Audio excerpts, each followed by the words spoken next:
All right, let me start this camera and let me say what up to everybody up in here. As many people actually do show up for this. We don't know who that will be or how many people will be, but we'll see. I think my mic is working. I didn't check it before I went in. I didn't check the microphone. Uh, so let me hit this and make sure that my audio is. Mic check, mic check. Yep. All right, it's good. That real quick. Just wanted to make sure and everything else. What up? She does the most. I appreciate you stopping by. I truly do. Let's see. I've not been on here for like a couple of weeks. It seems like it's been a little while.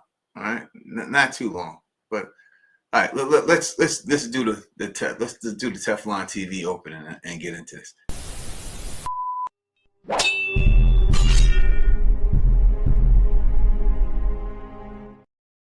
What's going on, my people? You know it is Don Tony Teflon. I'm back at you. Another one, as always. Thug Mug is in hand. I know I've been going for a little while. We hit the 100K, and it seems that since I've hit the 100K, I have not pushed out any content or done anything really since I've hit it. So I'm going to try to explain to you real quick what's going on with me, what's going on in my head, and everything else, and tell you the deal about this channel and everything else like that. All right, so it's going to be just me just trying to keep it real with you. As always, I always keep it real, so it's just me keeping it real with you, telling you about everything that's going on with me, how I feel in the way, the reasons why I haven't been on, and things like that, and everything else that's going on inside with me, right, and everything else. This is if you want to call it a party, Allison Z, it could be, and thank you, Tony JC, for the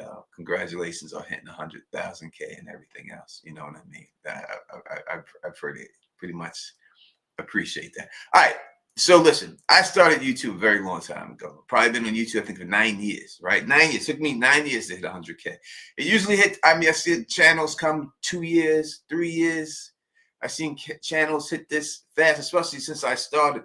I've seen channels go way past that, much quicker than any. As many, if I look at the amount of videos that I have uploaded on YouTube, I would say it's thousands of videos it took me, right? I have uploaded thousands, literally thousands of videos on YouTube. And listen, everybody's journey is different. Everybody's what they do is different, and I do not expect anybody's to I don't expect anyone who has hit it before me or hit it or will hit it, and I hope everyone who has that goal does hit it. But it got to the point that when I started YouTube and everything else, it wasn't about me hitting 100,000. It wasn't about me doing anything. I started doing Song of Ice and Fire videos, and I just wanted someone to talk to about the book because I love the book series so much, and I had no one in my life to talk to about the book. So I just got on, put my iPhone up and put it against the pot and just started shooting videos. And amazingly, some people started watching some of these videos and stuff. And then I tried to do a live stream and talk about the videos and just talk to people live. And I used to hit people up, and I couldn't get anyone to actually do it. It wasn't until I got in contact with James Johnson, LaDonna Sargent. At that time, it was Eli Knight, and it was just, and Mace the Pain, and they had decided to do the live stream with me. And that actually is the first ever live stream ever done on A Song of Ice and Fire or Game of Thrones on YouTube, period. There's no one who has done it before us. Now you see a lot of people doing a lot of live streams and everything else, but we were the first ones who ever did, ever in the history of YouTube. We were the first ones who did it and made it a thing. And it was crazy because back then, other content creators never went on anybody's channel. No one ever did anything like that. Like in the space we were at and everything else, you know what I mean? There was no one ever going on each other's channels. Everyone was very standoffish. Everybody was very, I'm gonna do my thing and I'm gonna act like you don't exist over there and everything else like that, right? And that's the way it was. And I was the first one who got people from that platform to actually get on and live stream together. And it was me, it was Don the Kraken Wit, it was dude from Radio Westeros, Yoke Boy, Aziz from History of Westeros, that James Johnson was on that stream. We're also supposed to have the Roar was supposed to come on the stream, and she backed out the last second. And at that time we did that. That was the first ever video that people from different channels ever got on the same live stream together. And I put that together and everything else. Also did a thing like after that, I did the Game of Thrones pregame show. I started the whole pregame show thing. No one was doing the pregame shows before me.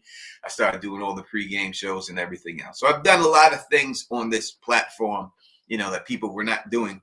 And then ever since I've done it, now a lot of people have done it. And I do not hold them, say anything wrong about them doing it, because it's a good thing, and everyone should. You listen, that's the way it goes. That's the way when you innovate something, you do something. You can't make a car and then get mad that other people start designing their own cars, right? No, everyone's going to do what they're going to do, and that's what it's going to be. That's just the way it goes. You know what I mean?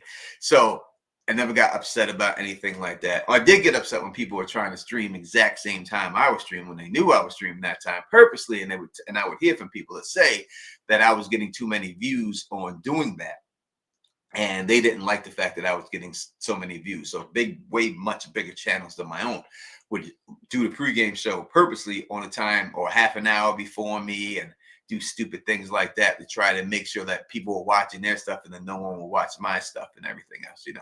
So went through all that stuff, went through everything else like that. And it was a really fun time for me when I first started doing the Song of Ice and Fire videos and stuff. It was real fun. I had a great time doing it.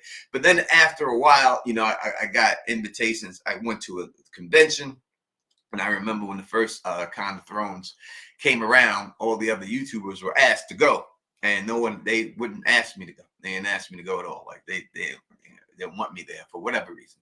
So I had to go to my youth, the people. And I said, if y'all want to see me at the Con of Thrones, then you need to go to this person who was Shooter Fury at the time. I said, you need to go to her Twitter page and let her know you want to see the Don Tony Teflon at Con of Thrones. So y'all responded, and y'all blitzed her page on Twitter and everything else. And then she contacted me personally, and I got panels on Con of Thrones. And that's the only reason why I even got panels on Con of Thrones.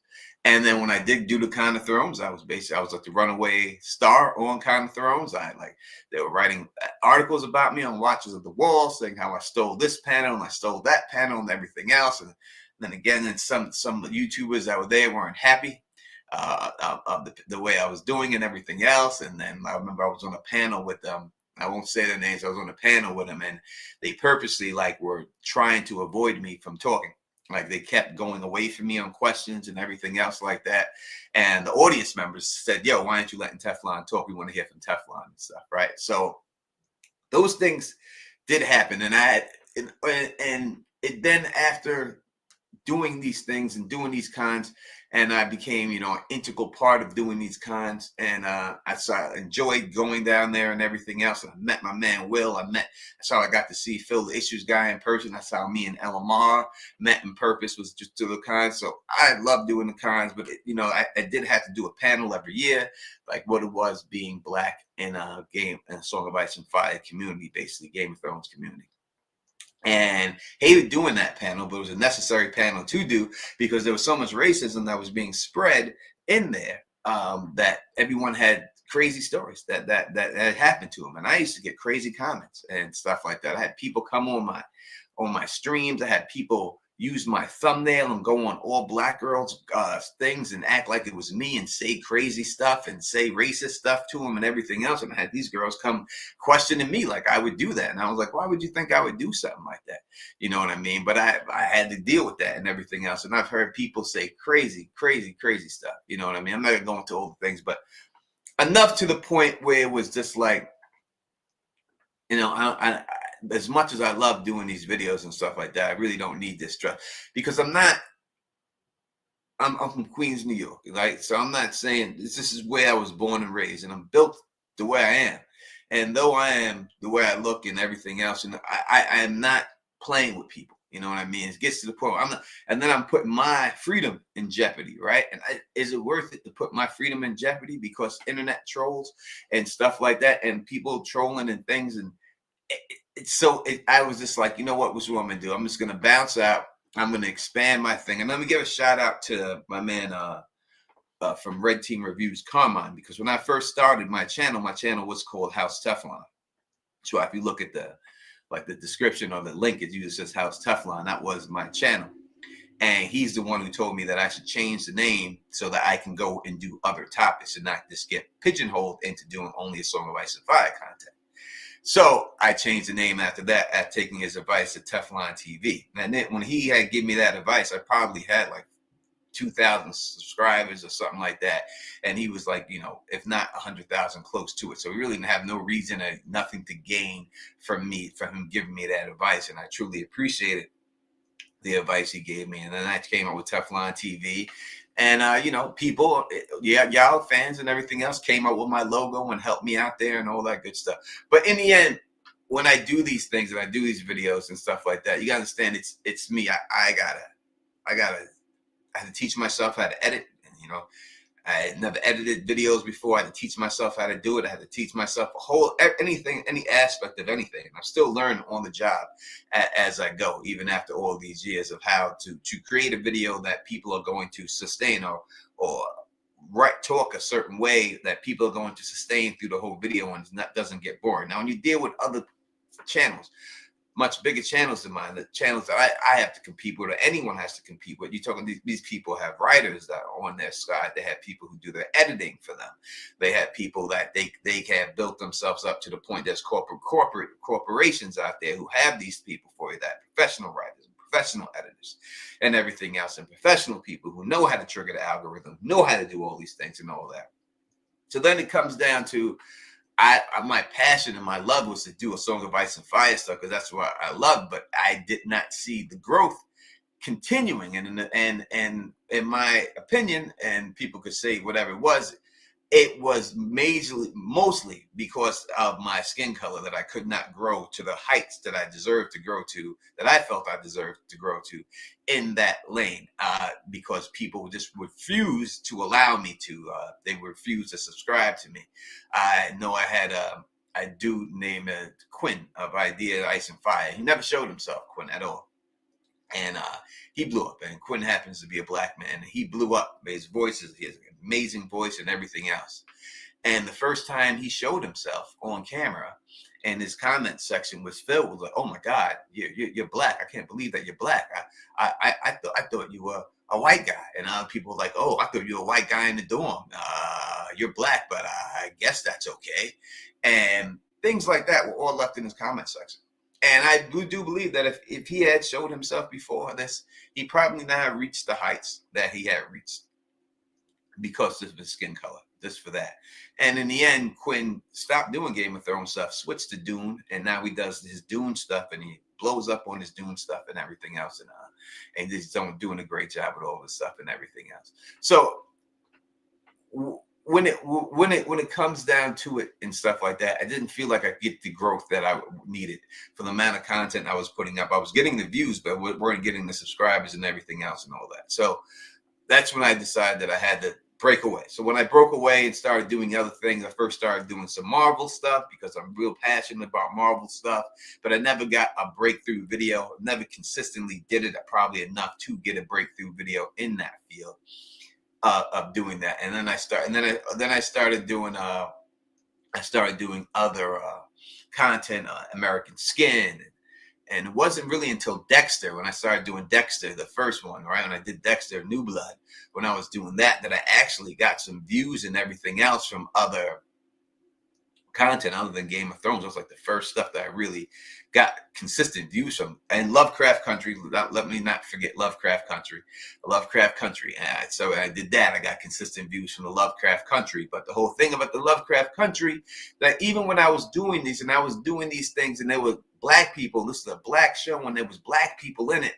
And I figured, all right, let me do some of these shows with black people and let me hook up with these other black content creators. But I hit up these one lady, her name is like Pay Chase or something like that. And I hit them up and I had to do collaborations with them and things like that. And she responded to me. She said something like, "You're not invited to the barbecue," is what she said.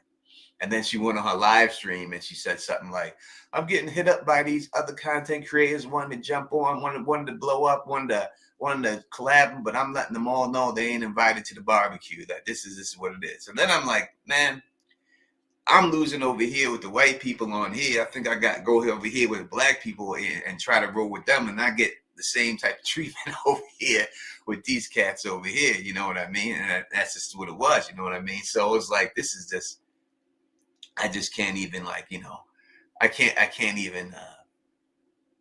It's like you can't win, right? Like how are you gonna win if this is what if you ain't got? So then it came down to, well, yes, it was that person. She does the most. That's who it was. And I was just like, you know what?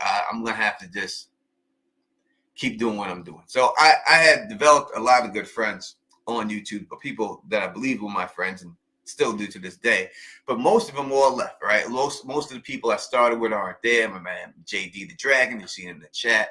My man Don Willie, people that I was cool with, James Johnson, all of them, like they had all left. So in the end, it was just like I was just the last man out there, and and Mojini had he was there, but he had his own personal demons he was dealing with, and I hope the brother's all right, and he had to go through that. So it was basically like me. Thank God, me and Phil, got cool and were cool from day one, and that was kind of through Carmine too. In the end, was really through Bar DePorto. Bar DePorto was the first person who ever asked to work with me, and was like my partner and stuff like that. And I missed her tremendously, and she was such a much better content creator than I ever was. And I know she would have been blown up by now. But she's always telling me back in the day, she's like, how long it's going to take us to get to 100,000 tone, blah, blah. And I don't think that I can stick around to get to there. And I used to always try to tell her, stick it out. And she just didn't want to do it. She just couldn't do it. And she had her life. And that's what happens. Like, life gets in the way. Not gets in the way, but life happens, right? You had kids and marriage, and my man James Johnson's a lawyer and everything else, and all, and all the other people who work with the Hype Squads, they all got great careers and everything else going on. So when you have those situations and stuff and everything else, these are the things that keep you going, keep you moving forward. So then you go down to TJ. Let's just over over. It is TJ. I respectfully. I don't. It's different. You know what I mean? It's just the way it is. It's different. You can't blame anything like an attitude of a person on their skin color. Of course not. That's not what you blame. But the people are people. You know what I mean? This is what it is. It's more of the person themselves and the people that I went with. The barbecue comment and all these other things and everything else like that. Those that's just who that person is, and that's just the way they was. Because it's a gatekeeping thing, right? And YouTube's a gatekeeping thing. When people start getting a little bit of fame, they want to gatekeep, and I understand, and I totally understand. Now I was getting more views than she was ever getting, and everything else. In all honesty, and I had much more subscribers and everything else. But I was just trying to expand outwards, because this is what you told, you know what I mean, to do on YouTube. You want to expand outward and stuff, But again, that's a double-edged sword too, when it's all said and done too. But we'll get to that in a second. So me and Phil, were able to hook up and pause and start doing work together and everything. And obviously Phil has his own thing. He has a thing with Joe. He has his own channel.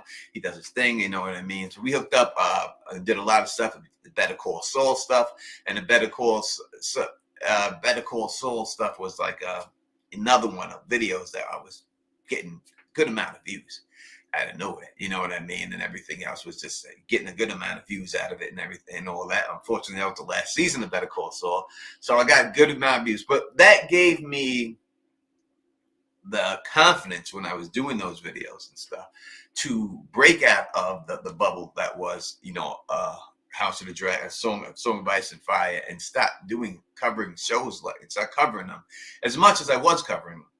And it gave me the stuff that I could do other shows. I could do other things, right? So that was that. And then in the end, after Mayor of Easttown, covering that, covering the Gilded Age and all that, and covering From, which is the last thing I covered. And I was going to start covering Dexter, and then I was going to start covering Severance, and I did a video for that. I did it. But then all this stuff came into play right now. So let me explain to you exactly what it is. When I had the goal, when it came to hit that 100,000 subscriber and get to that place, and now that I have achieved that and I have hit it, the next thing I have to say to myself is, what is the plan going forward? Like, what is it? Is it possible that I can get to 1 million? That would be the next goal, right? Get to 1 million subscribers. Could I hit that 1 million subscribers at the age I am right now? As long as it took me to get to that, could I actually? Now I'm a much better YouTuber than I was when I first started, so I could even squash probably the first 3 to 4 years because I was just doing it just to do it and everything else, and then look at the last 5 years and say it really took me 5 years to get here, and stuff. Is it feasible? I have to ask myself. For me, if I continue to do this, that I'm going to hit to 100,000. And the next thing it comes down to is it feasible for me to do it? And I'm going to make enough money that, eventually I want to retire. Eventually I got to do things, and I can't, I got to have life going and stuff, So I have to weigh these options and stuff and start thinking about, if it's going to be to that point. And yes, it is about returning subscribers. But in the end, when I look at the videos that I put out and things like that, not everyone who watches from watch other videos that I do or other things like that. I got a lot of from people that refuse to watch any other content I put out, and they don't have to. They only hear from stuff.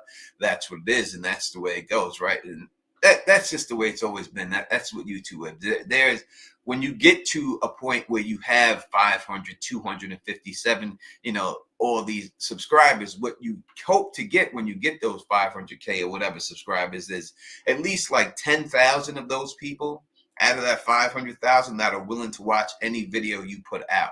So that way, when you put those videos out in your first hour, you get 10,000 views, then YouTube says, okay, this is a good video. And then they put the video out there in front of more people. So that's really what the subscriber is. Try to get those active subscribers, like 10,000 active subscribers that just enjoy your content and just want to watch anything you put out there. And when you put it out there, they can help boost your first hour of views, and then that way you can break off into other niches. And when you're able to do that, that's why when you see other channels like New Rock Stars or Heavy Spoilers, Emergency Awesome, and all, and they have so many subscribers and so many loyal ones that it doesn't matter what they talk about. They could make a talk about Richard Simmons, and they're going to get the views on that because this is what it is. You know what I mean? That's just the way it goes because they have those faithful subscribers that no matter what they put out there. So I have to ask myself, am I going to be able to get these 10,000 faithful subscribers? Am I going to be able to get that to that point? When I look at as many subscribers as they have, can I actually get there and get that thing, right? And exactly as CJ says, he says, I'm here for you, not the show. And that's what I need people to be. Are they here for me or are they here for the show? And that's what it is. That's what it comes down to. How many people are actually here for me? And how many people are actually here for the show? Any show that I do and stuff. So it comes down to more of a situation like that.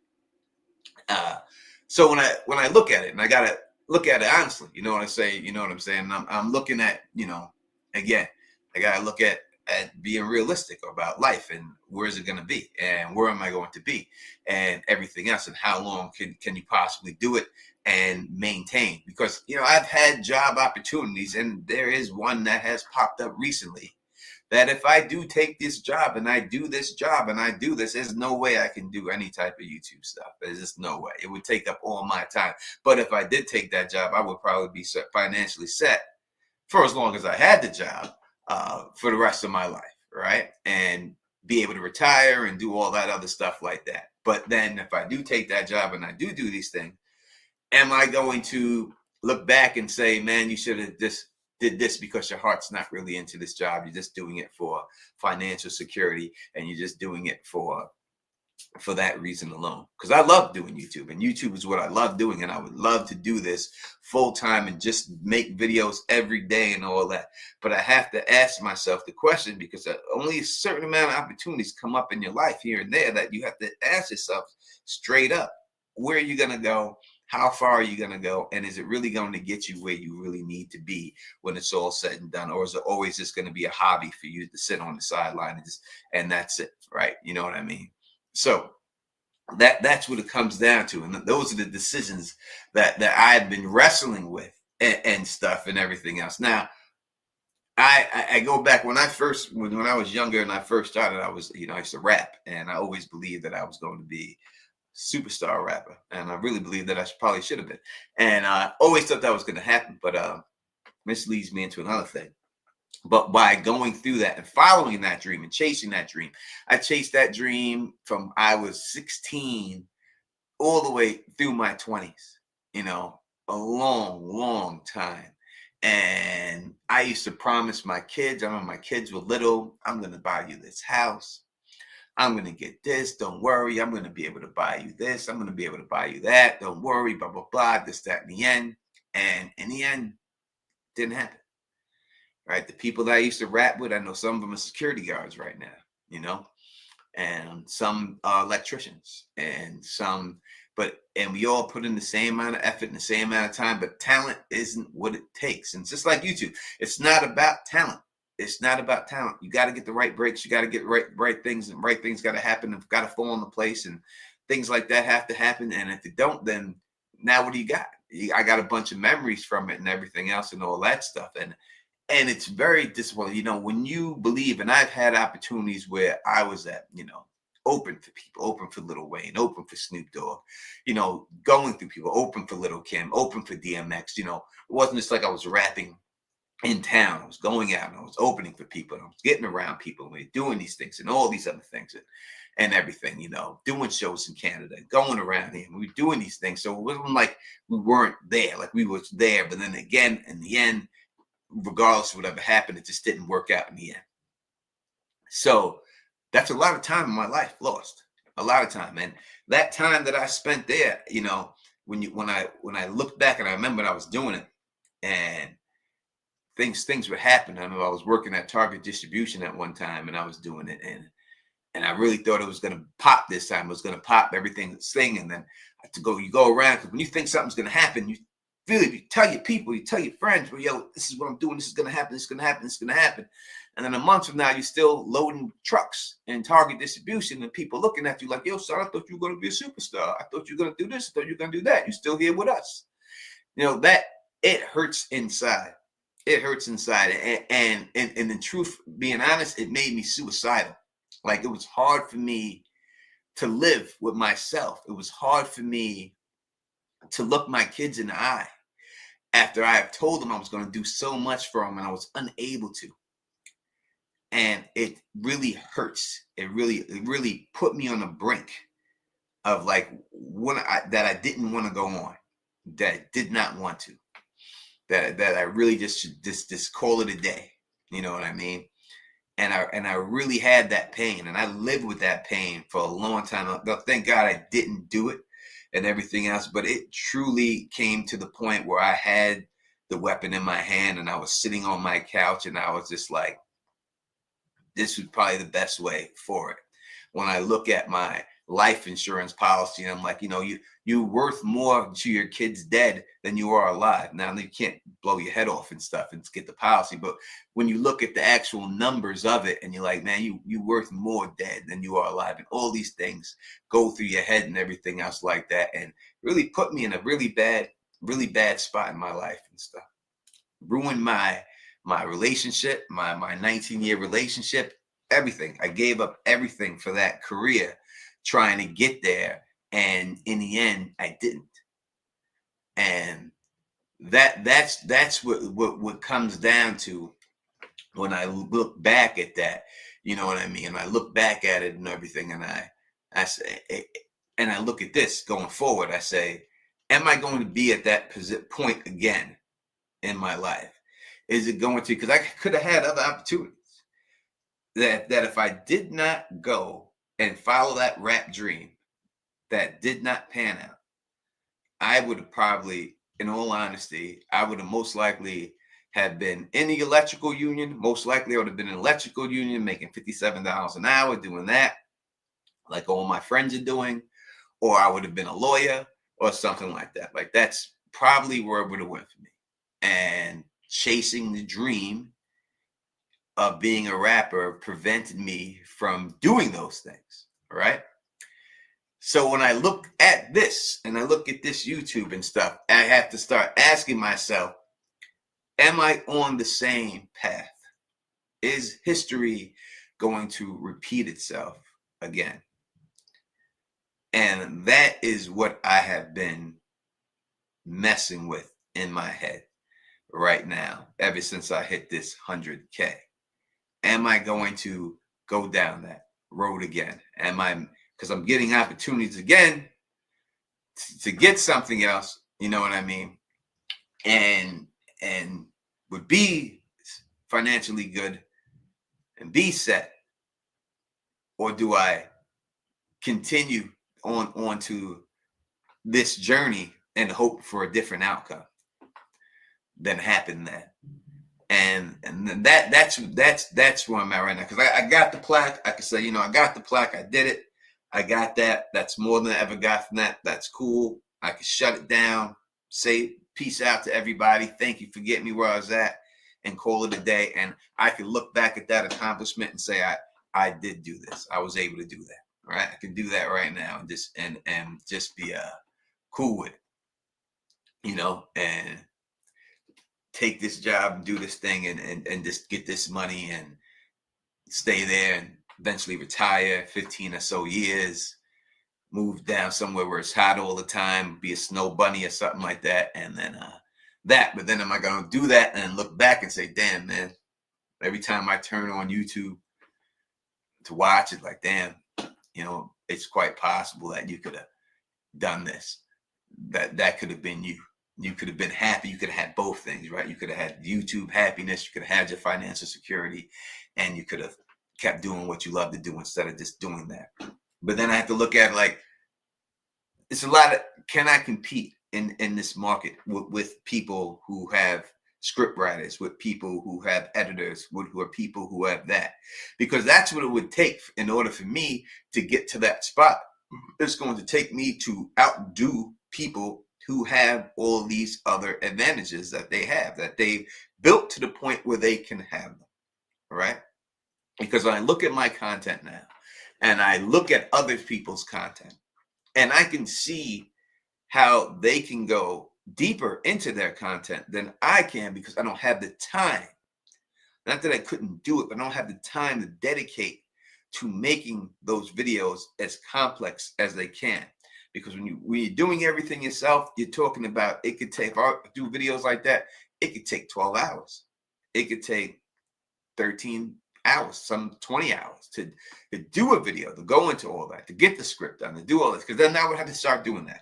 I'm going to have to write the scripts out. I'm going to have the scripts written. Now, most of the times when I do things, I just freestyle it and I say what's on the top of my head. But if I'm going to get to that level and I'm going to be there, then I can't just do that. Even though that's more authentic to me, I have to write things down. I have to jot them down. I have to set them up in such a way that the audience retention maintains throughout the whole video, or longer than it does with me just spitballing stuff out there and everything else. So I know that I would have to make that transition into doing that and writing these things out and going out and going through them and everything else like that, right?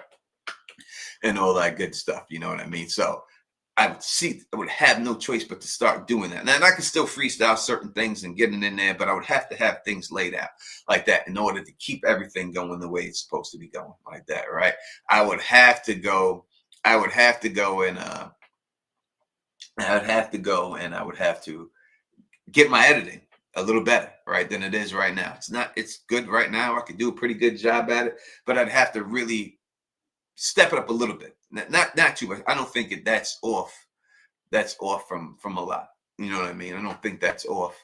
I just need to, I know what it has to do to be tweaking it and everything else. Now I could make enough money. I could do this. Then I could be like these other people, and I could hire someone to write my scripts, and I could hire someone to edit my videos, and I can do all these things, right? If I make enough money and I start doing it, then I could do that. I could have someone write my script. I could have someone edit it. Then I could just do all the live streams myself, and then to have fun doing the live streams, and then do all that other stuff. Do all that. Give the people the notes. When people write your scripts, you write out a whole bunch of notes of what you want what you want the script to be about, blah, blah, blah. You put it all in order and everything else, and then you give it to them, and then they take your things and they make you a nice script, and then they send you the script, and then you read the script, and then you send it off to the editor, and the editor sends it off to them, And then there you go. And that's where you get it like that, right? So, and also, when I'm editing and I'm not doing on camera videos, it's a lot harder to edit videos with that of content when you're not on camera at all. When you're on camera, you have half the video of you being on camera and then the other half of you of the content, and it's a lot easier to make videos that way. If I can just get up here and talk about a show and not put anything into it like that, I can make 8 videos a day. That's not hard to do. I could do that easy. I could pump it right out real quick and everything else and all that stuff. But in the end, when I look at that, how many people who have just done that, how far have they gotten? And they have not gotten that far when it's all said and done. The way you could do it would be either no face on the camera or a mix would be the only way that I could see you making enough dough and everything else to get to that point where these other people are at to be up in there and everything else like that. All right. So there's that. Well, let me take a drink real quick. Sorry.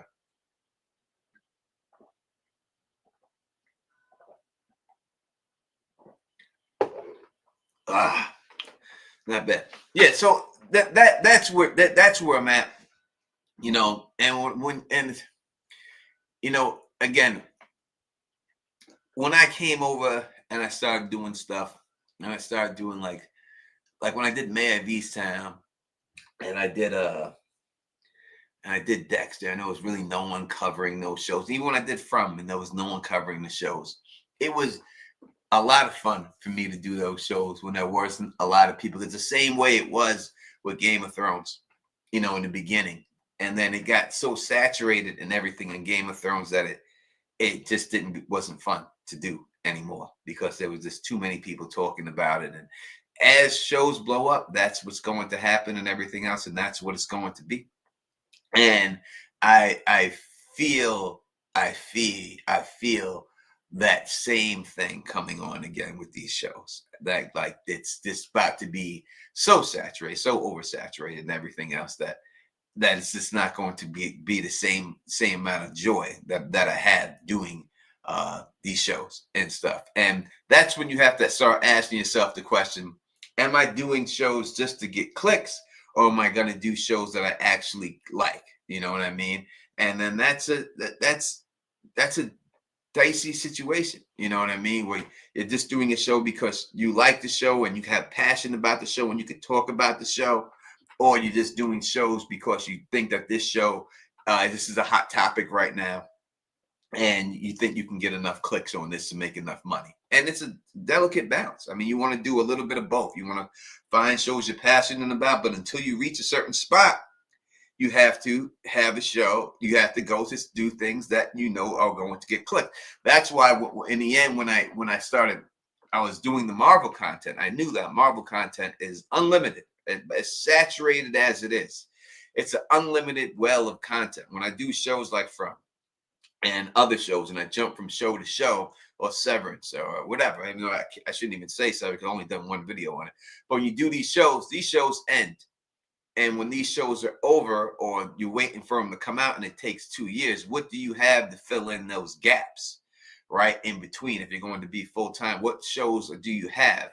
Because if people are only there for the show and they're not there for you, then the next show you cover, what's going to be there for that show, right? How are they going to keep going on and stuff like that, and continuing and finding you and things like that and all that good stuff, and everything. And I will say this about this, that I wanted to do streams with other people and stuff, and everything. And I was told, you shouldn't do it. You shouldn't do it. You shouldn't. And they were like telling me, you shouldn't do it. You shouldn't do the stream with these people. You shouldn't do that stuff. It's not good for you to give these people light and stuff like that and everything else. It makes no sense to do that, blah, blah, blah. But then I was coming from the place where, when I was in the Song of Ice and Fire, that nobody did it for me, right? Nobody helped me out. So I went and I did it anyway against my friend's better judgment. I went and I did it anyway. And when I look back now, after I did that and helped people out, and I looked at how many people have contacted me and said, "Hey, why don't you jump on?" Especially when they started getting a little bit of traction. You know what I mean? Especially when they started getting. I'll give you an example real quick. Besides, it's not who I'm talking about, but I'll give it a thing. You know, when I look at people got a little bit of traction and everything else, and they started doing good. Any one of those people come back and say, "Yo, Tef, man, I want to have you on the channel. You're Tef. I want to do this." Not one of them. Zero. Not zero. Zero. Zero. I mean, honest, zero. Not one. Not one. Not fucking one. Zero. All right. People came on it. "Oh, you're the first person I ever seen do front videos. I'm so happy to be on with you. This, that, and the other. I do these things, put people on, help them out, blah, blah, help build." And then dudes get traction and stuff. And you ever see these dudes ask the dime to come on their channel and stuff like that? The answer is fucking no. No. The answer is no, 100%.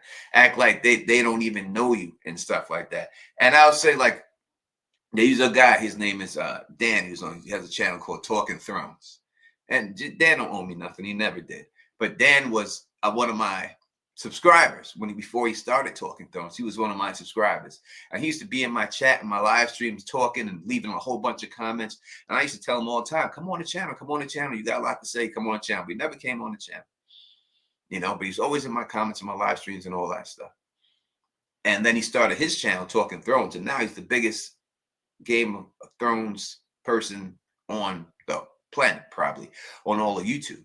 And that dude shot me out or said, "Yo, I used to be a fan of Tony. I was a fan of Tony Teflon and everything else, and did all these things." Not one time. Not one time.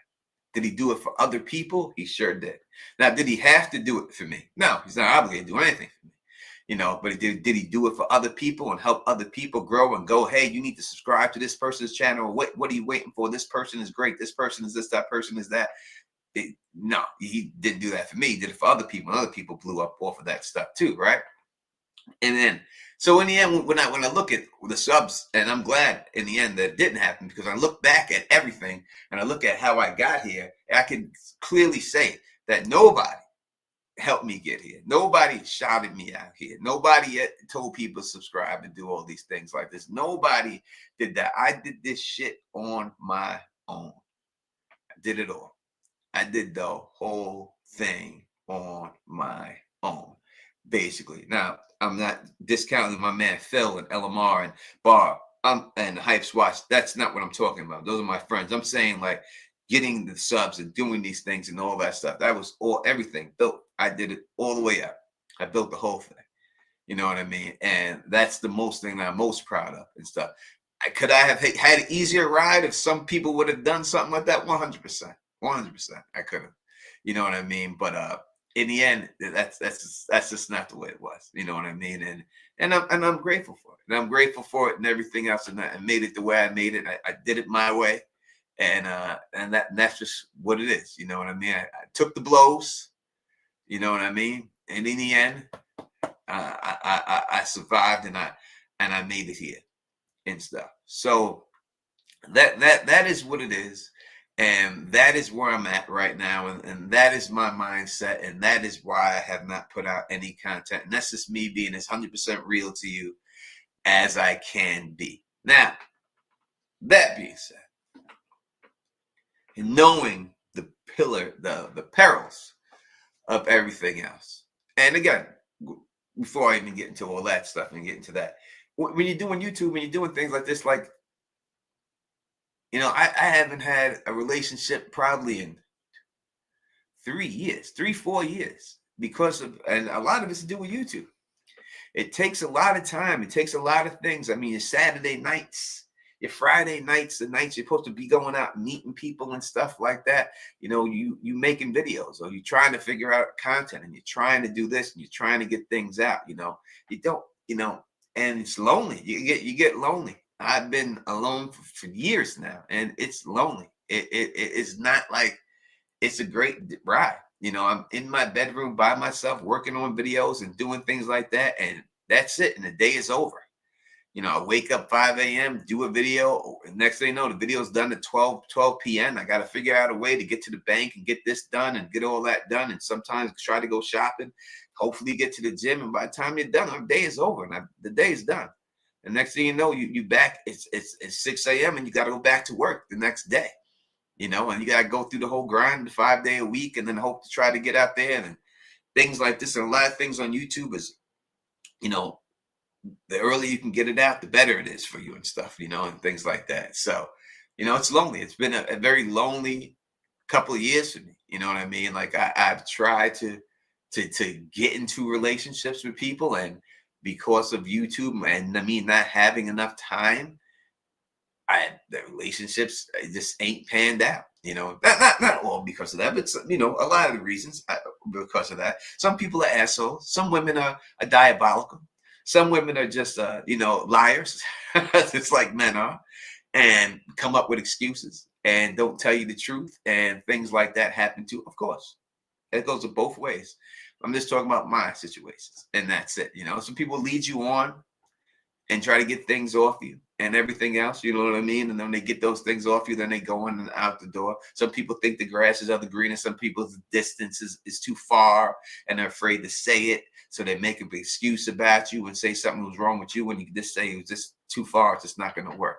You know what I mean? So all these things, like this is the whole life, I guess. This is the whole grind and everything else. This is what it is. So I've had a damn good end of the year, start of the year.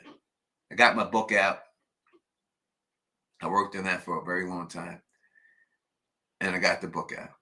And, when I put that book out and stuff, and I've made a lot of friends on YouTube and everything else. And again, I made people that I thought were friends, and I realized that they're truly not. When I put the book out, I figured, hey, is people going to help me, help me do a lot of people going to help me sell some copies and this, that, and the other. Not one, only one, smoke screen. Besides Phil, never. When I'm never talk about Phil is a whole different table, but like other people, you know what I mean? Just straight up that I've done work with on Game of Thrones and all them other people. I figured this, that, and the other, because I've seen them do it. Like when Quinn put out his book, I've seen them do live streams. Like when Quinn put out his book, I bought 100 copies of it. I bought $100 worth of copies of his books and gave them away as soon as it was released. I'm not saying someone has to do that for me. But I'm saying you could at least say, hey, my friend just put a book out. Here's the link if you want to go check it out, And when you can't do things and expect other people to do it back. And I understand that. And I didn't do anything expecting anyone to do it back for me. But it is hurtful that when you ask people, when you do something and people don't even acknowledge it and they act like they cool with you and don't do nothing for you, and you thought they was cool and they were going to help you. It is hurtful for all that stuff to happen. You know what I mean? It does hurt. It's, people, I'm human too. You know what I mean? Because I'm like, damn, man, I did this for y'all when y'all was doing your thing. You would think you'd be happy enough to do something for me. And it's like, no one did nothing. You know what I mean? Zero. And that's what it is. When I hit the 100,000 and I wanted to do the 100,000 live stream, I hit all these people up, same people I'm talking about that I did the Game of Thrones stuff. Y'all know who they all are. You know they are. Not one of them will come on and do 100,000 live stream with them. Not one. Not one of them. Not one of them will come and jump on and say congratulations. And I was just asking them, hey, you want to jump on for like 15 minutes and we could just reminisce a little bit about what it was? There they are. And not one, not zero. Zero. I mean zero, I mean zero. Not one of them would do that. Not one. And it's hurtful. You know what I mean? It's hurtful because when they hit their marks and everything else, I was always there, supportive, happy, because I am happy for people. Genuinely, I'm happy for anyone who who does something and succeed. And anytime I see someone, like if I put out a video and I get 5,000 views and I see someone get 100,000 views on the same topic, then I know to myself that there are viewers out there for it. And I'm happy they got it because it gives me a goal to reach for that I could actually get to.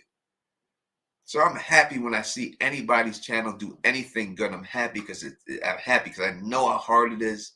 I know how hard it is to make content. I know everything else and all that. And I'm happy, genuinely happy. And I know that, this is what it is. I know that I could reach this goal because they have reached this goal and everything, And when you live like that and you try to live like that, and that's what I live like, it's cool. But when you see the other and all it could be is when people aren't willing to help you celebrate anything or help you do anything like that, it could only be one thing: that people don't give a fuck about you or they ain't happy for you. It's either one or the other. It's no debate about it, so I don't see like people think that people look at my channel and they see the views that I get. You know what I mean? Like when I first started doing From, and I was the biggest channel who was doing it at the time, and I was doing the show, I don't think people looked at my channel and said, hey, look at this guy, he's getting good numbers on From. He's doing great. I think they looked at it and said, hey, if he can get this many viewers on From, then if I put my engine behind it, then I can get triple the views. And like they see my channel as they use it for like a guide to see if there is a fan base enough in order for them to go out there and do the content on it. And when they seen the barometer that I set and everything else and that I was able to get, then they were like, all right, since he could get this, I got 500, 600,000. So I'm sure I could do that. And they went out there and it worked. And if you look, you'll see that they all get all those great views. And I ain't mad about it. And I am not mad about it at all. That's business, and I understand it. And it's hard to make a video and to just jump into other things to do it. You know what I mean? Just to do it is just it costs money, right? So you just can't just do it, especially for channels that have people that work for them and everything else, right? And they don't want to pay people who do editing and write their scripts and do things like that for them. You know what I mean? Because if the views ain't gonna come in, because it's just them just wasting money and stuff. So that's what I know happened. But when I got into it and I started out doing the show, I did the show because I loved the show. I loved the show. I didn't know there was any views in the show at all. I loved the show from the first season, from the first episode, and I was on it. And I didn't know if there was views on there. I didn't know if there was anything like that on there. I said, when me and LMR first started doing the live streams, we would have 5 people if we were lucky in the live streams. And Elle would tell me, she's like, you sure we should be doing this? No one's watching it. And I was like, yes. Don't worry. We're just going to keep doing it. And then it grew and it grew. And then she had stuff happen in her family that she had to step away, and Phil was able to jump in with me and everything else. And then we kept the ball rolling. And the show has done very well. And it's taken off and everything else and all that stuff. And I'm glad that it has, especially for the actors involved in the show, because I know that a lot of these actors, this is their biggest role they're ever going to get for the rest of their life. And it's sad to say that, but this is the business that they're in. And I know the business enough to know that you could look at people who had shows, whether it's hit shows like Cheers or Friends or you name it. And the people who had those roles, that was their biggest roles for their life. A lot of them, the majority of them. It's not like there's a show where at the end of the show, everybody went off after that show and did great things after. A lot of times that's their run, and I understand that, so, and a lot of these actors, their first gig and their first thing that they're doing and stuff. So I'm glad for them that they can make this money and they can do this, and hopefully it leads to something bigger after and everything. But not everybody's going to have a career like Harold. Not everyone's going to have that career like Harold. I mean, Liz Saunders, You look at her, like if you look at her before From, I mean, she's always been an actress and she's always done good things in stage plays. But I think she was most known for like Mrs. Tuttle on Arthur, like doing voice stuff. Scott McCord was doing voice acting, was most doing voice actors, and I'm hoping that it leads to something bigger for them and everything else, but you don't know. You don't know. It's just it's a toss up in the end, right? That's just the way it goes. So for them and I see them and I see myself, like when I was starting off rapping and stuff and I did all that, I see myself in them, like, this could, you get a break. This is their break. I never got the same type of break that they get, but this is their break. This is their chance to do something, you know what I mean? And everything else. So I'm glad that the show blows up and it helps. And hopefully it helps them. But reality is that this, for a lot of these people on this show, this may be the biggest thing that they ever got. I mean, I got into many of conventions, horror conventions, and I've seen the actor who played Jason. The original, he bills himself as the original Jason. And he's only in the movie, the first movie ever, for like 2 seconds at the end when he pulls the lady off the boat. And he goes to convention signing autographs as the original Jason for those 2 seconds. And that's it. That's his whole claim to fame. Was those 2 seconds in that movie. And that's all he's got. And that's what he rides. He rides that out right now to this day. I have friends, Christopher Scott Cerrone, and he played Ray Liotta's character in Goodfellas when he was young. And I remember when he got the role and everything else, and I really thought he was going to have a huge acting career. But right now, when we look back at it, he had other movies and stuff. But that role right there that he got when he was a kid is the biggest thing he ever had. The biggest. And he signs autographs as Henry, young Henry. And that's what it is. That's the reality of the business and stuff and everything else. You know what I mean? And all that good stuff. One second. I gotta see who this person is.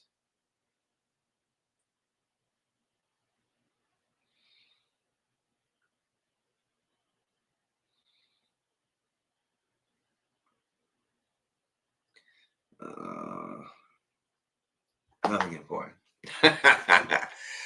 So it doesn't take away from anything that they ever, and everything. I'm just saying it's reality is reality.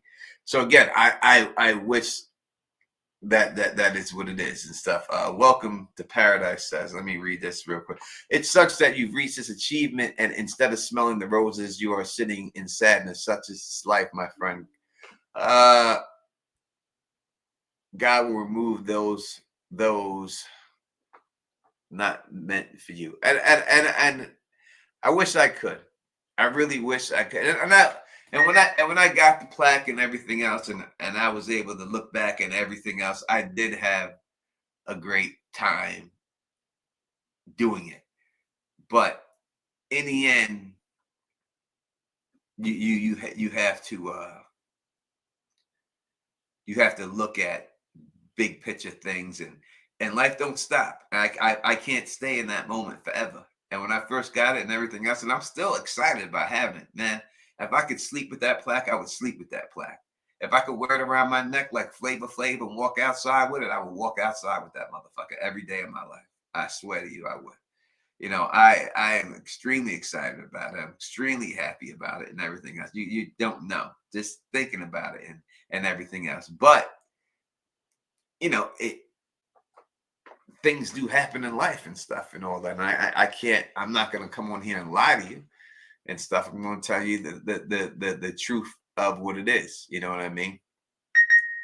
Of what everything is. I'm going to tell you how I really feel. I'm not fake dude. You know what I mean?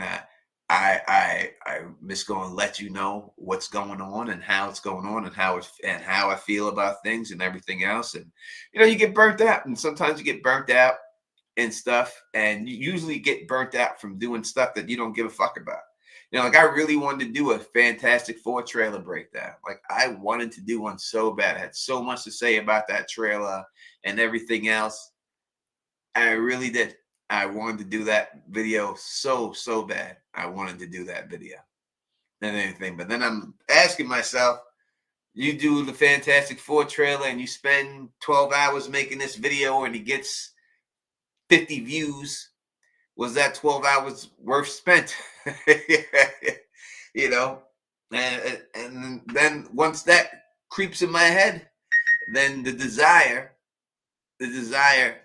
goes away from me making a video. Once I think that, and once I get that one thought, and that's it. And that's what happens when I do the severance video.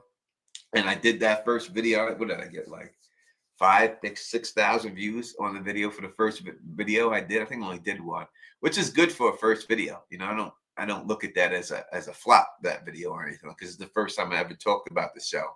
But then I'll start thinking I'm going to do another severance video, and if I do this video and I spend 13 hours on this video and it only gets 3,000 views this time, is that 12 hours well spent? I just, I got people. I got my man Buddy passed away. Neil passed away. I got the franchise passed away. My other dude just passed away the other day. I got people dropping around me back and forth. My man Larry just passed away a couple of days ago.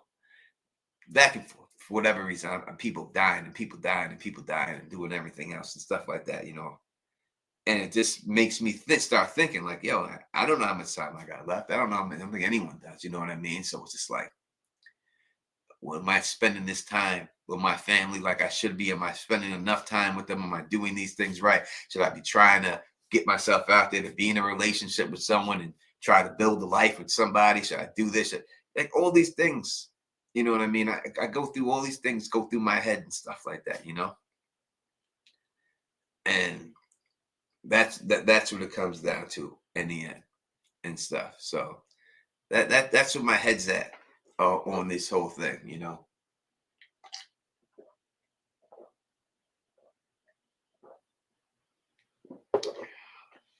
and all that. But that being said, I have made the decision already before I even got on this live stream, what's going to happen and what I'm going to do and everything else. So I've been patiently with me and everything else and all that good stuff and all that. To take this job and just and have this dough and this stability and this security is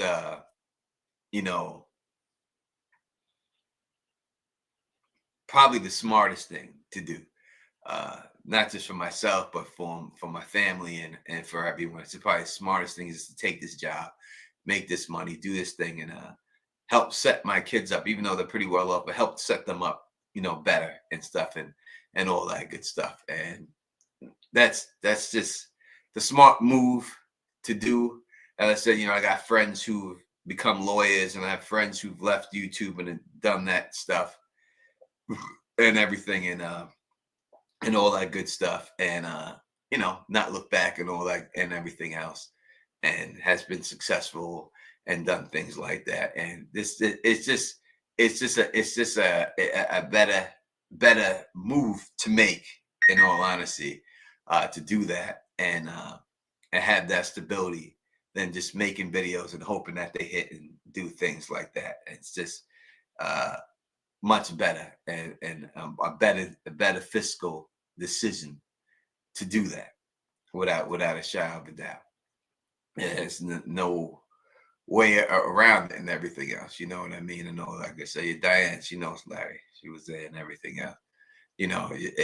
That's just the best way to go and the safest way to go going forward and everything else. You take the 100,000 subscribers and be happy I got the 100,000 subscribers and I accomplished something a lot of people never will accomplish. And no matter what, someone who has 500,000 to 999,000 subscribers, they have the same exact plaque that I got, and be very happy with that and happy with the success I had, the friendships I've made and everything else, and just doing everything else like that, you know what I mean? And just doing that's the smartest thing to do, and that's the easiest decision to make and everything else and all that. And that's the decision that I should make. Unfortunately, it's not going to be the decision that I actually make. My decision is going to be, I'm going to stay on this motherfucker till I die on this fucking chair. And whether I hit 1 million or I'm fucking poor and I gotta become a greeter at Walmart, I'll be the fucking greeter at Walmart, because I'll be damned. I will not lose, and I will not go through my rest of my life regretting that I should have stayed and I should have seen it through and anything else. And if I don't fucking make it and I don't become a full-time YouTuber, and in the end, I'm 79 years old and I got no motherfucking teeth, and all I can chew is bologna fucking sandwiches, and I'm sitting there saying, welcome to Walmart.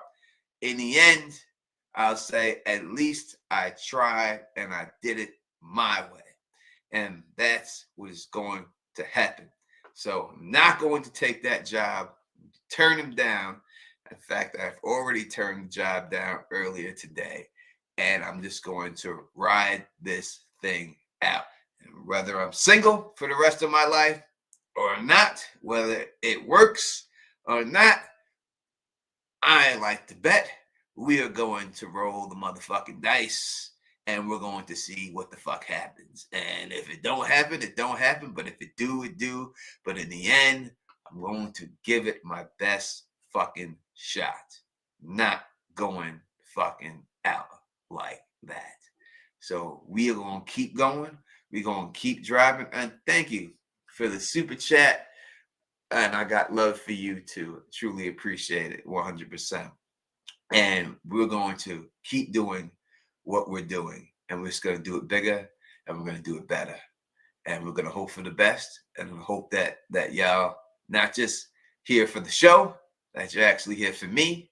And if you are here for me, then just watch the shit I put out there. And thumbs up it. And that's the way it's going to go, and everything else, you know.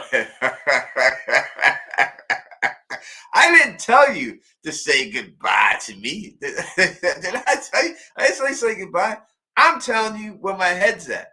I'm going through everything. This decisions that I got to go and do. And thank you so much for the gifting of the memberships. I truly appreciate it. Reflective Rambling. And thank you for the super chat cats. I truly appreciate it. We are going to keep staying here. We are going to keep going on it, and we're going to keep rolling no matter what. And I don't give a fuck if we never make it. I'm going to keep trying. And hopefully, God willing, we can make it to that motherfucking gold button. That is the next goal, is the gold button, and YouTube full-time ship. Well, all we have to do is make YouTube video. I did not make my rapper dream. Didn't do it. Lost a lot. I could have been a lot more than I am right now. But in the end, when I look at that, and I look at everything I lost, I say that I went through all that, and eventually it led me right here. So whatever hardship I went through, and I survived, and I made it, it led me here. And I feel it led me here for a reason. And there's no job I could get out there that would make me happy as a person, unless it was this, and I was doing this. So I have no choice but to continue this journey that I've been set upon, and keep going. My man Wolfspear just gifted 20 memberships. Look at Wolfspear. You go. Wolfspear, we're going to take a drink on that.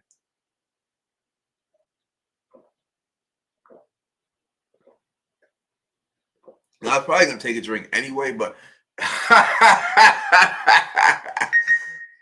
we're going to take a drink on that, Wolfspear. We're going to take a drink on that. We're going to take a drink on that. I'm going to take a shot for you on that. We're going to take a shot. We're going to go. We're going to see this thing till the end. God damn it. We're going to see it till the end. God damn it. We're going to ride this bitch out. And that's what it is. But, you know, that's what my head was at for this whole thing.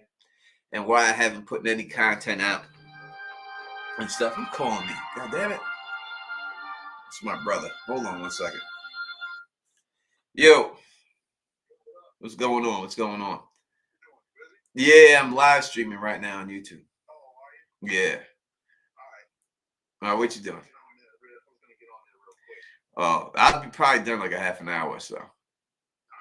Yeah. All right, I will. One. I know all that good stuff, but that was my brother that just hit me up. Well, I missed a couple here, so let me get these to just let you know. I appreciate you, Vanessa. Wicked. This get the five memberships. Thank you so much. And we got our girl Angie Seaway. Just donated $5. Truly appreciate it.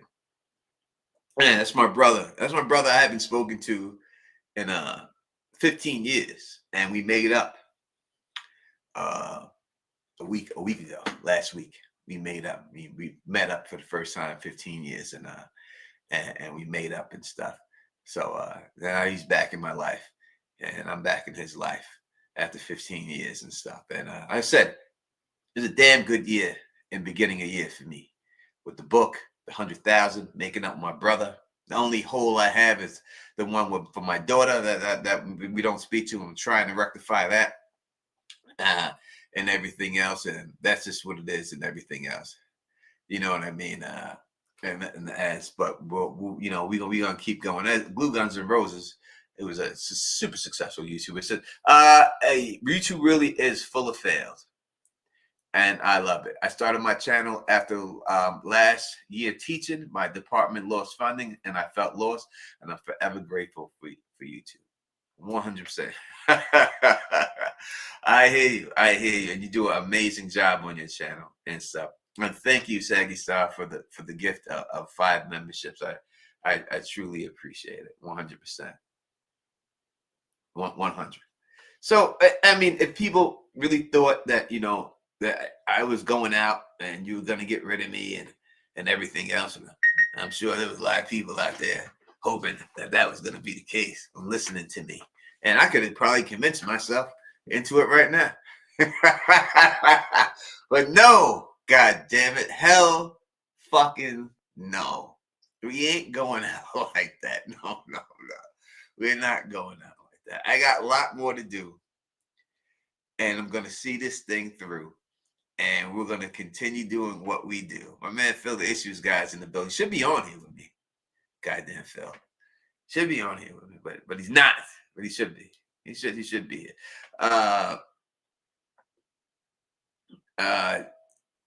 John Haymaker says, Chiefs or Eagles. I'm going to tell you this, and I'm going to say this live so you understand. The Eagles are going to win this game. Not only going to win this game, they're going to win this game big. I think the Eagles will blow them out in the second half of the game. I don't think it's going to be a close game at all. I think that the Eagles will probably score right before halftime, receive the kickoff at half, and then the referees will hand the game to bring out Taylor Swift and give her a trophy, and I think that will. Yeah. I think that's how it goes. I think the Eagles beat them big. I think the Eagles win by 13 to 17 points when it's all over. You know what I mean? I think that's what it is when it's all said and done.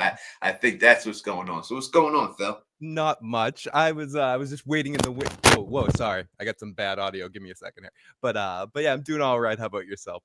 Yeah, I'm doing all right. You know what I mean? I'm doing all right. Just going through everything. People asking me why I haven't put out. And I'll say that, Julie hit me up and Dieter both hit me up asking me where I've been and everything else and all that good stuff. And I don't think I was able to respond to Dieter. But I responded to Julie real quick, and I was just trying to work everything out. So every once in a while you need a recharge. I was listening along. I didn't know if you wanted me to pop on if this was but I didn't believe. I knew the whole time. I was like, oh, he's swerving him. He's gonna put the swerve on at the end. He's gonna flip this one. Yeah, better than anyone, Phil. You've been on this ground with me probably for the whole time, just about. Yeah, So since the last season of Breaking Bad is when I did my first live stream. But I mean, I was doing some stuff before that, but not live streaming. I was live streaming on a site called Livestream, actually, or Justin TV, and a couple of other places, and then posting the video on YouTube.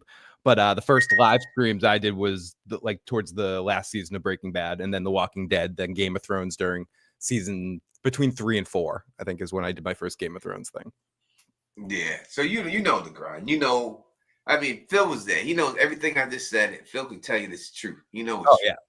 You know, it's nothing I'm saying here that I'm saying that's not. I don't lie about this stuff. It makes no sense. I'm not saying this stuff to make me look bad. But even as Phil did, you know, Phil was a musician. He understands the grind there too. Yeah, we have similar stories with the with shows opening up and douchebag other people stepping in, and mine doesn't involve Flavor Flav, but still, like you know, I can relate to a lot of those situations. Yeah, Justin TV was the alternative to Twitch. That was like if you weren't doing video game stuff, you were doing on Justin TV, and then there was live stream, and what was the other one? Upstream.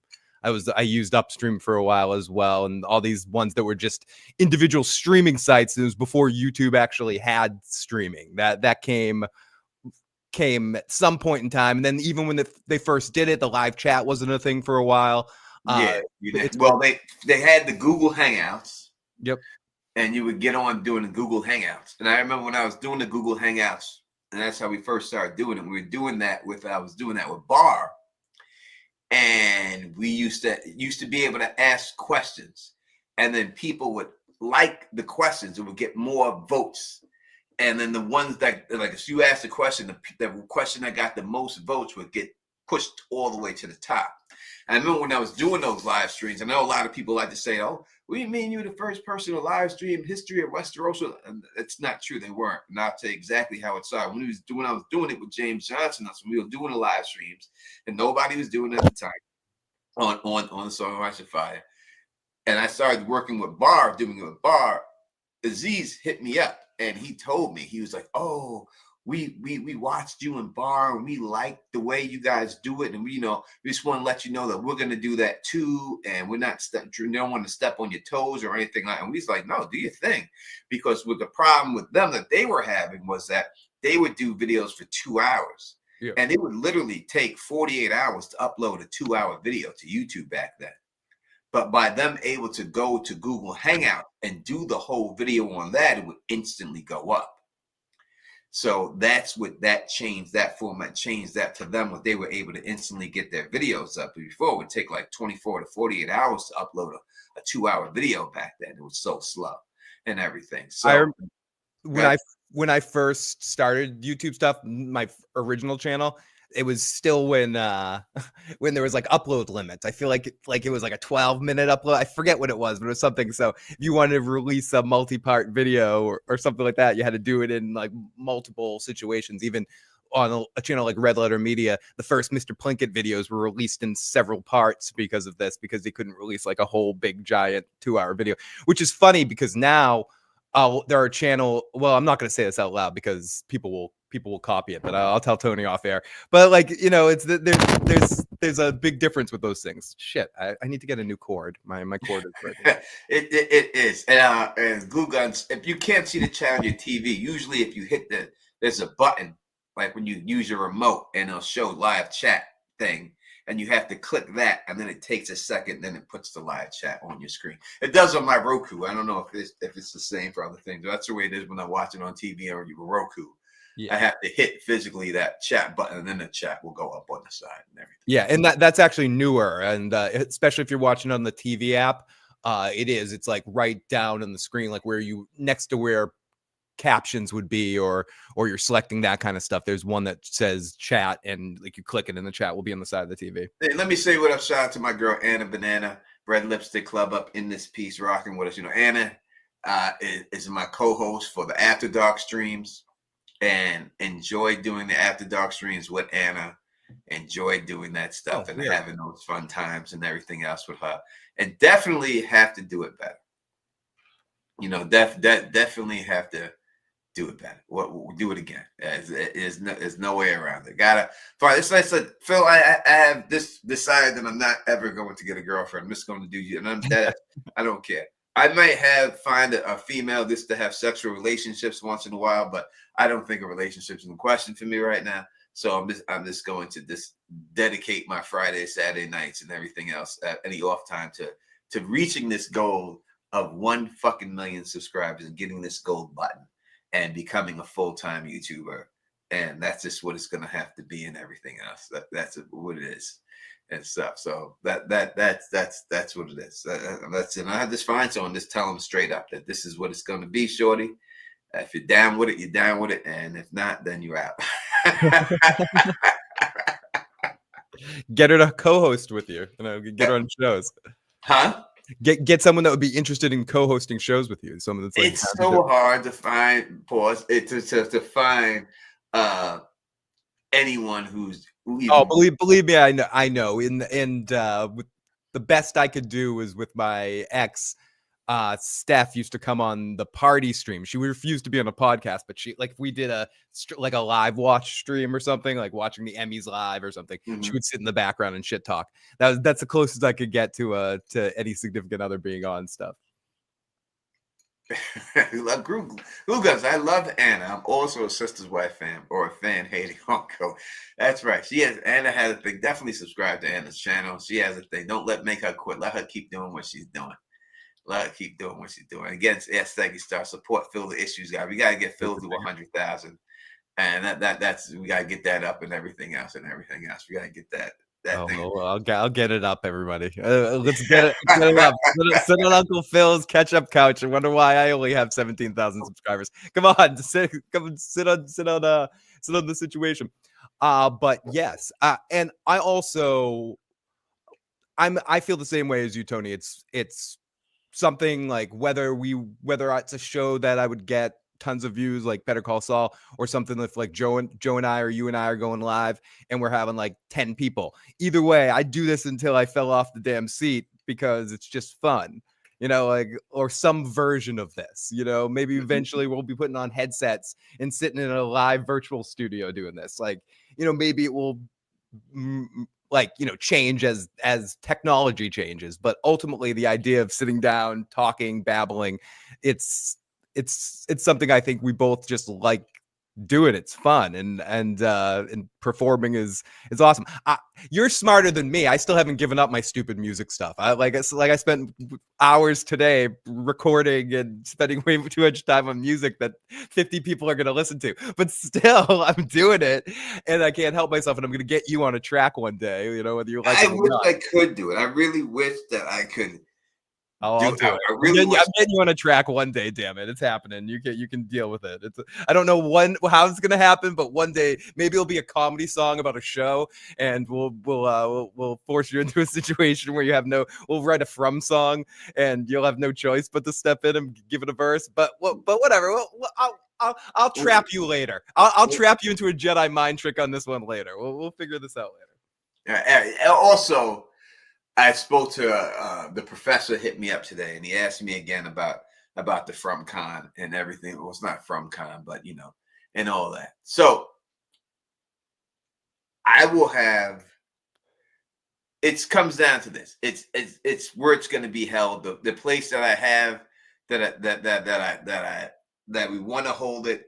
I don't know if that place can actually hold it. So I'm going to contact the Gaylord Opry in Nashville this week. I'm going to contact them and see how much it costs, because I hit Sue the Fury up and she didn't get back to me, because I know she knows how much it would cost to get a room there to do it in the Gaylord Opry place over there. Is that where the other one was? Is that where the con was? Yeah. That's where the first one was. Okay, not the one I went to. The first one you guys went to. Yeah, not the one you went to. Thank you, Luna, for the super chat. It says, life lived, lessons learned, off to a new adventure of gold. That's right, girl. That's how we run it. But yeah, not that one. That was the whole. This is the Gaylord Opry. Anyone could look it up. You'll look up Gaylord Opry in Nashville. That's where we want to hold it. So I got to see how much it costs. I need at least 2. I figured 2 to 3 rooms, the most. And we're just gonna. I have a lot of plans to do a lot of things, but in the end, I just want to get it done. You know what I mean? And then we'll expand better after and after and everything else. You know what I mean? It's a beautiful spot, and that's why I want to do it there, so that people do use this for like some vacation time. It's well worth it to use this for a vacation time. Like just going to that resort in the Gaylord Opry is beautiful. It's you don't have to leave it. Just go ahead and Google it, and you'll see it. The Gaylord Opry in Nashville Hotel. Let's look at everything that's under that dome. It's truly a great vacation, and if you can, if you only have enough money, like I'm only going on one vacation this year, you will not be disappointed, because you could do your vacation there and come to the con at the same time, and you won't be disappointed because you'll have a great time there. Yeah. All right, so we're going to contact them, see how much it's going to cost for maybe from Friday, Saturday, Sunday, 3 days, right, of the con there. And as Glue Gun says, it's in a walking distance of a bunch of places. It's really good. Hopefully Glue Guns rolls through. We'll see what it is. And again, you don't have to stay there in the Gaylord. You could stay it's in Nashville. So it's also you don't have to stay in it. You could stay right outside of it. There's hotels literally right down the block from it that you can just stay in that hotel and walk up in there. If you didn't, that's cheaper than staying in there and everything else. You know what I mean? So that's what it is and stuff like that. So yeah, so we'll get it popping. I'm going to find out the price, and once I find out the price and I have the price set and I reserve the room, I'm going to put the ticket sales up. The ticket sales will go up. We'll have the website up. The ticket sales will be up. And just really got to need all pre-tickets to be bought. And by the amount of pre-tickets that are bought will be the money that I will be able to spend to try to get a couple of actors to show up. And it's really, that's it. That's all it's going to be. So that's what it's going to come down to. That's what it's going to be. And everything else. So I'm going to do it. I'm going to get it done this week. Give me a week and a half, and I'll have all the details for you on everything. Guaranteed. I won't be able to know exactly who I can get to go or how many. Yeah, you're going to have to get an idea what the ticket sales are. I got to see what the ticket sales are going to be before I could do that, because I've already been in contact with all of them. I'm sure I can get Doug to come. I'm sure I can get Doug to come. I don't think that's even. I don't even think I would have to. Doug may just come if I pay for his place to stay and just to come out. I may be able to get Doug to come. But the other actors that I've been in contact with, their managers, they want. Yeah, they have a day rate. They have a day rate that needs to be met. Yeah, they want cash for coming out there, and they want to get paid for photos, and they want to get their flight paid for there and back, and their hotel paid for while they're there too. And I understand it. That's no doubt about it. You know what I mean? So I just need to see how much money I could raise on this, to see how much money I'm working with, to see if I can get people to show up there. That's what it comes down to. Will Smith says Acosta coming. Anyone will come if you pay them enough money. It's true. As long as there's not a scheduling conflict. You can get Mariah Carey to sing at your wedding if you have enough money. Period. You know what I mean? You ain't gotta. Anyone in the world will come anywhere. Ask those damn Saudis over there who they get to sing at their weddings. Yeah. And you know why they sing at their weddings? Because they pay. No matter who it is. Or who they get to play golf, or how they started basically saved boxing by getting people to come there and fight. Like, money gets people to do anything. You want Eddie Murphy to do stand-up comedy again? Pay him, and he'll do it priravely He'll come right to your house. Yeah, you offer Eddie Murphy $10 million, he's coming to see Chris. Yeah, he'll do 2-hour set. He'll do new stuff. He'll make it up. It doesn't matter who it is. It doesn't matter who it is. You know what I mean? That being said, randomly, do you know there's going to be pretty soon an Eddie Murphy documentary that he's narrating coming out on Netflix, and I bet most of it's going to be fucking hilarious. It should be. I'm hoping it'll just be cool to see. hear him just sort of talk about him, riff off and do his thing a little bit. I'm hoping good things for that's going to be a good documentary, especially with him doing the voiceover work. Yeah, I'm doing it in Nashville because I think it's a great spot, and I also think that celebrities, especially from Canada and all that, it's a spot that they would want to come to. Yeah, Regardless of the con, they would want to come because they have a dream to come to Nashville is just a great time. It's like Nashville And is almost like Vegas without casinos. It just it has a great vibe. and you got the strip, the drinking strip, and everything else, and all that. It's just a great time. A great time there. So you're gonna have a great time there. That's why I'm doing it. We'll have a great time, and we'll make it an annual thing that will just keep going. We'll keep coming back, and I'm telling you, it'll get bigger and better as long as we do it right. And again, we'll have a main stage, and we'll have another room for a marketplace that people could, if you sell items and stuff, you could rent some booth space and sell your stuff there too. And so if anyone wants to sell their stuff, you got stuff to sell and everything else like that, we'll be able to do that stuff there too. So you have your marketplace to sell that. Where Don will have his books on sale there too. And, and Phil will have his CDs on sale there. Sure, I'll print some CDs for that. Yeah, we'll autograph them for you there. We'll do also, that's where. Or I'll make up a live song at on the spot. I'll have live musical instruments to be able to play. Yeah, and that's where we'll have all the actors. If we can get some actors there, that's where they'll do the signing and autograph stuff. We'll have. There will definitely be a karaoke night. There'll be some From stuff. There'll be the riding the smiley riding the smiley challenge instead of riding the dragon. It's just like a smiley mask on Let's do it. Yeah, we'll get a smiley mask. We'll put it on a mechanical bull, and we'll call it the Riding Smiley Challenge. And we'll give away an award for someone who could last on there. Last the longest on Smiley. I was trying to figure out what we could do for it, but I think Smiley works. It would be the easiest to find because we could get any you just have a nice day Smiley mask and you just put it on. Just get a Howdy Doody mask and stick it on. That's even more perfect. Yeah. Yes, you could do a psychic booth, Saggy Star. You could, if you want to buy a space there. Yes, you could do a psychic booth. Do anything you want. Anyone can sell anything they want there. You know what I mean? We'll have that stuff in there, except for marijuana. Unless I'm getting a cut. Different topic altogether. I'll do that outside the club. I want to shift this to something ridiculous right now. Just talk about two shows that are coming back this weekend that I feel like are getting no fanfare. One of them is the final part of Cobra Kai is being dropped this weekend and no one cares.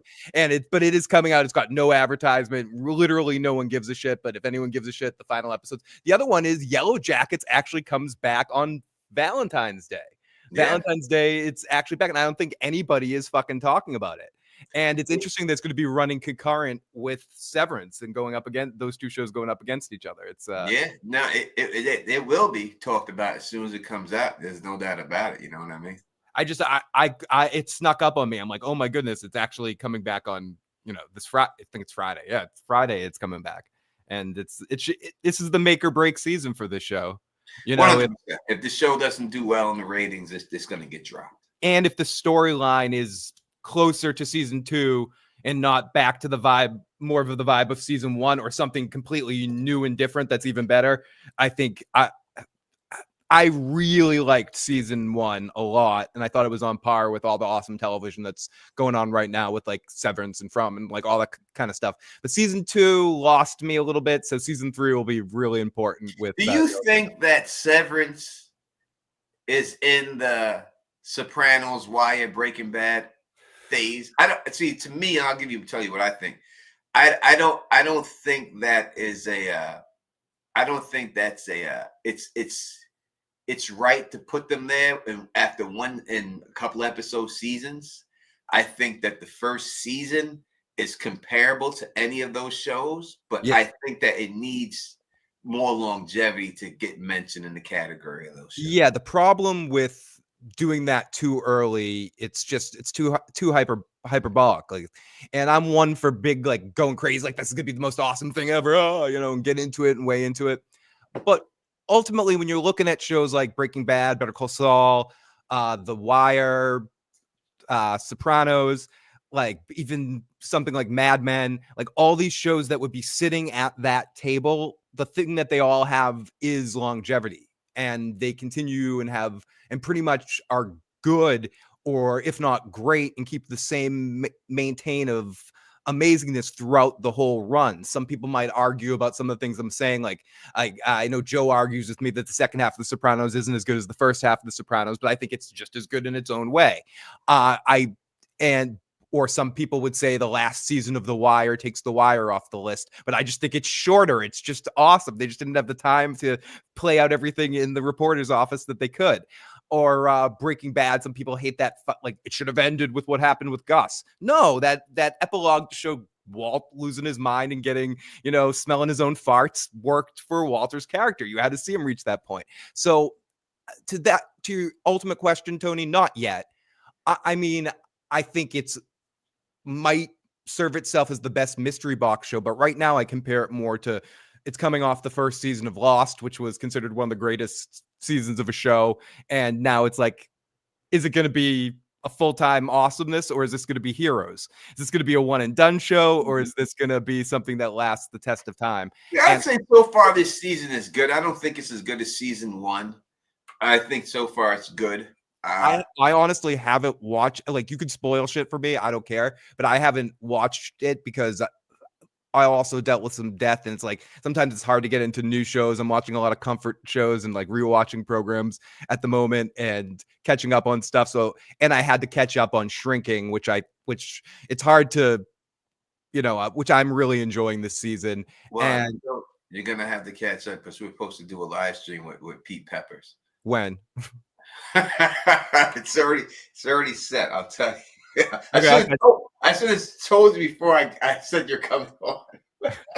No, I'll catch up. I can catch up in one day. It's only like 4 episodes. But I already booked you in. I said I can only do it if Phil's on, and it's agreed to that you're on. So nice.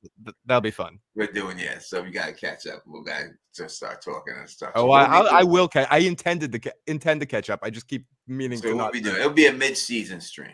It'll be a mid-season stream we'll be doing. So that should be fun. Yeah, we'll get that done. And so me and Phil have a series that we're working on that Phil keeps backing out of, and I'm like, no, again, it's just stuff I have to watch. I'm ready. I just need him to do it, and we'll be dropping those videos too. But we have some stuff in the works that we're going to. Thank you, Top Tier CJ, for the super chat.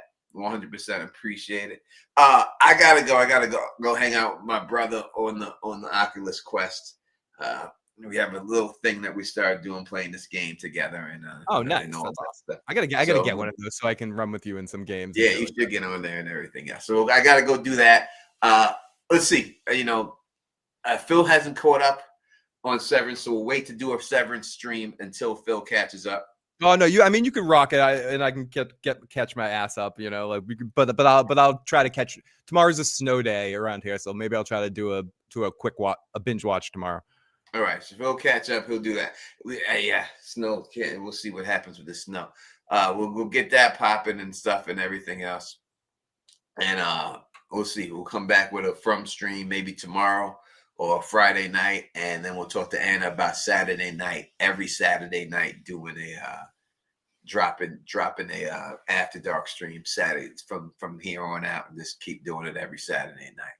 And what game are you running on the? I play Demio is the game I play, and if you ever want to play Demio, get that game. You can play with me anytime you want. Oh, Glue's Guns N' Roses. I'm jealous. It's 80. I'm up in New England. It's cold as shit. Jeez, Glue Guns is rubbing that troll. I know that was such a like, hey, Phil. I imagine her saying this like, Phil, it's 80 here. That's no doubt. Wow, she's putting on sunscreen. It's 80. Where are you at? Oh my goodness. Let me put the sunscreen on. Oh yeah. Oh, you're so sweet. You're so sweet. Uh-huh. And we will do 100. We will do 100K live stream, a celebration one, not like Yeah, this. yeah. Like, well, I was listening to what you say. Like, I agree with what some one of the chat members. Even if it's just you and me, let's rock and do this. I know I don't want to like I have something that someone wants to wish you a happy situation. So well, let's figure this out. Let's shoot for Saturday night. Saturday night. Yeah, I mean, I can figure out Saturday night. I'm not. I'm watching the dog, so I'm stuck at home. And Sundays. So Saturday night. All right. Sunday's gonna be a snowstorm too. I don't know if you're getting it on Sunday too. Sunday's gonna be fucking more snow. Yeah, I'm getting it tomorrow and I'm getting tomorrow and Sunday. It's yeah, so we'll see. All right, Saturday night we're gonna do the $100,000 live stream celebration, the real celebration. Does it mean we all both get $100,000? Because that would be fucking awesome. That would be amazing, dude. Let's both get 100. Even if we have to split it, fine. We can split the 100 grand. 100%, 100%. Fine, it's just all right. So I just want to let everybody know.